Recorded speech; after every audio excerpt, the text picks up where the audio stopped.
அனைவருக்கும் இரங்கல் செய்திகளோடு உங்களை வலையொலி வழியாக சந்திப்பதில் வருத்தமுற்று பேச எண்ணுகிறேன். நினைவலைகளை உங்களோடு பகிர்ந்து கொள்ள விரும்புகின்றேன். எங்கள் உயிரை தந்த, எங்கள் வாழ வழி தந்த, எங்கள் குடும்பத்தின் ஆணிவேராய் இருக்கின்ற, எனக்கு மனைவியாக, என் பிள்ளைகளுக்கு தாயாக, ஊர் உலகத்திற்கு உற்ற தோழியாக இருக்கின்ற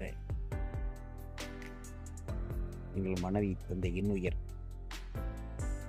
உறங்கச் சென்று விட்டது. அவர் பெயர் காளியாத்தா.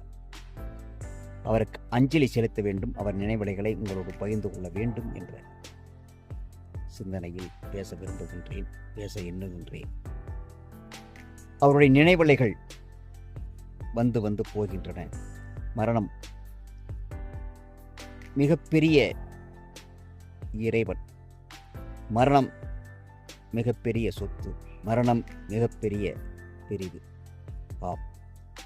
ஒவ்வொரு வாழ்க்கையிலும் மரணம்தான் பாடத்தை கற்பித்து மீண்டும் அப்படி வாழக்கூடாது என்று சொன்னால் கூட மீண்டும் வாழ வைப்பது அந்த மரணம்தான். ஒவ்வொரு மனிதனுடைய வாழ்விலும் தாய் தந்த இறப்புத்தான் பெரிய இழப்புகளை, பெரிய வருத்தத்தை, பெரிய சோகத்தை ஏற்படுத்துகின்றன. அதற்கு அடுத்ததாக நமக்கு உயிரை தந்த அத்தை, மாமா, மாமனார், மாமியார் உறவுகள் பிரிவு வரும் பொழுது அந்த பிரிவு மனக்கலக்கத்தை, எண்ண ஓட்டத்தை, இதயத்தை சற்று பிழித்துதான் அந்த பிரிவு நம்மை விட்டு பிரிகின்றது. அப்படி ஒரு பிரிவு எங்கள் குடும்பத்தில் நேற்று நிகழ்ந்தது. அமாவாசை என்று, புரட்டாசி அமாவாசை என்று எங்களை எல்லாம் வாழ வைத்த தெய்வம். தெய்வம் என்பது கொடுப்பது மட்டுமல்ல, கொடுத்து நம்மை வாழ வைப்பது கூட. அதற்கு நிகரான ஒரு பணியை அந்த ஆத்மா நமக்கு செய்திருக்கிறது. உறவை பின்னி இந்த உலகில் வாழ வைக்க 3 குழந்தைகளை இந்த மண்ணில் தவள விட்டிருக்கிறார். அந்த 3 உறவுகளும் 2 பெண்கள், 2 குழந்தைகளையும், ஒரு மகன், 1 குழந்தைகளையும் பெற்றிருக்கிறார். பேத்தியினுடைய பிள்ளைகள் கூட பார்த்து கண் அயர்ந்து தூங்குகின்ற நிலையை அவர் அடைந்திருக்கிறார். பிரிவு என்பதும் உறவு என்பதும் நாம் வளைந்து விரும்பி விரும்பாமல் பின்னிக்கொள்கின்ற ஒரு வலை. இறப்பு சில பேருக்கு அருகில் இருந்து பார்க்க கொடுத்து வைக்கிறது. சில உறவுகளுக்கு, சில குழந்தைகளுக்கு பார்க்காமலே, இன்னும் இறக்காமலே இருக்க வேண்டும் என்பதற்காக அவரை தள்ளி வைக்கிறது. அப்படித்தான் நான் இறப்பை பார்க்கின்றேன். பேத்திகளும் அப்படித்தான் பார்க்கிறார்கள். ஒரு பேரன் பக்கத்தில் இருந்து இறப்பை பார்க்கிறான், ஒரு பேத்தி இறப்பை பார்க்காமல் தள்ளி நின்று பார்க்கிறார். இவருக்கு இறந்ததாக ஒரு செய்தி, அவருக்கு இன்னும் இறக்கவில்லை, நம் மனதில் வாழ்வதாக ஒரு செய்தி.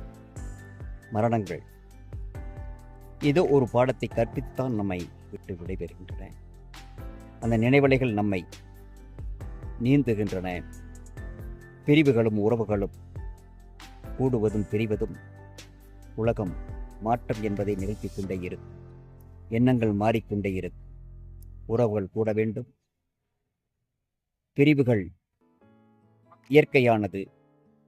அது மரணம்தான் பிரிவாக இருக்க வேண்டுமே தவிர இடையில் பிரிவுகள் மீண்டும் துளிர்க்க வேண்டும் என்ற சிந்தனை தான் ஒரு மனிதர்களுக்கும் வர வேண்டும். வாழ்வாங்கு வாழ இந்த வையகத்தில் உதித்த அந்த பெருமாட்டி 84, 83 வயதை கடந்திருக்கிறார். உடைய குழந்தைகள், பேர குழந்தைகள், கொள்ளு பேத்திகள், பேரன்கள் வாழ்வாங்கு வாழ்வார்கள். இதய அஞ்சலியை இந்த வலையொலி வழியாக பதிவிட்டு இந்த நிகழ்வுகள், இந்த நிகழ்ச்சிகள் எல்லோர் வாழ்விலும் வந்து வந்து போகும். வாழ வைத்த தெய்வம் வாழ வேண்டும், குழந்தைகள் வழியாக, பேரன் வழியாக, பேத்திகள் வழியாக என்று கூறி கண்ணீர் அஞ்சலியை மீண்டும் ஒரு முறை காணிக்கையாக்கி விடைபெறுகிறேன். நன்றி.